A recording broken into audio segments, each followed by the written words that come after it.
Letters to Nature. Dear Tree, whenever I walk past you, your beautiful leaves bring a smile to my face. Whenever I stop in front of you and take a deep breath of fresh air, I appreciate the oxygen that you produce.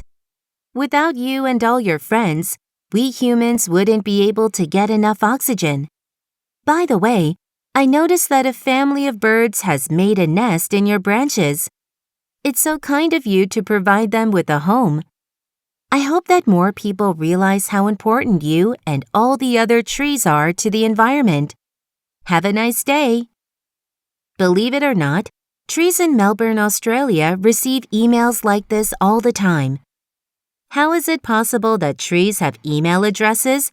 And why are people sending them messages? The story behind these emails begins with Melbourne's Urban Forest Strategy Plan, a response to Australia's millennium drought. This drought lasted from the late 1990s to 2010.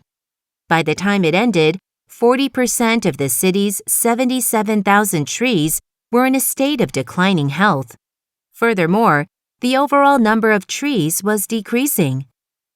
As a result, the amount of shade provided by trees within the city, also known as canopy cover, decreased. The loss of canopy cover is a major threat to urban environments because it raises temperatures.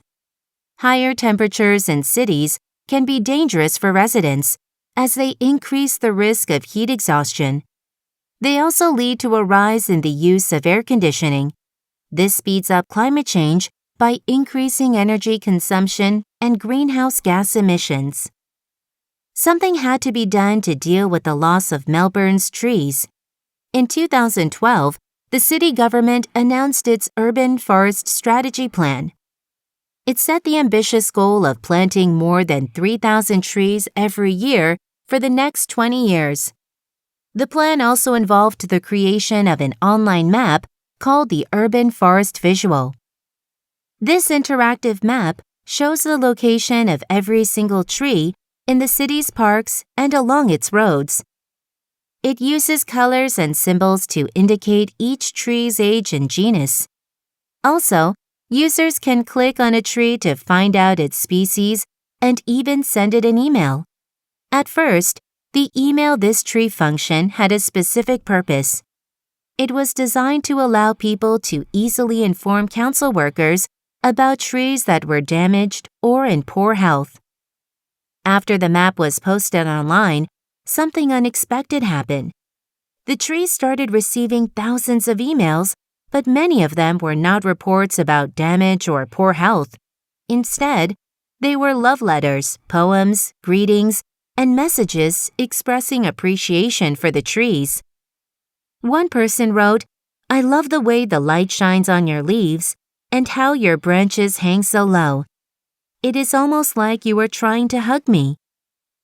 The tree mail phenomenon quickly spread, and people all over the world started sending messages. A message that was sent all the way from Russia said, "When I read about this wonderful project, I was inspired to write to you, even though I live thousands of miles away." Although we are separated by a great distance, we share the same planet and the same environment. Perhaps one day we will meet. Until then, I hope you can stay healthy and strong. The global popularity of the tree mail phenomenon reminds us that we are all connected to nature and we are all involved in building a more sustainable world. Without collective action from people across the globe, we would have little hope of saving our planet for future generations. Locally, the tree mail phenomenon has inspired many Melbourne residents to offer their own ideas about building an environmentally friendly urban environment. Some have even volunteered to measure trees and monitor animals for nature programs in the city.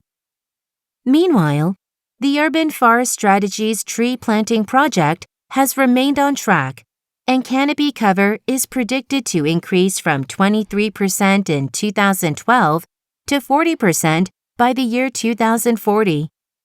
Melbourne's Urban Forest Strategy will help keep the city cool.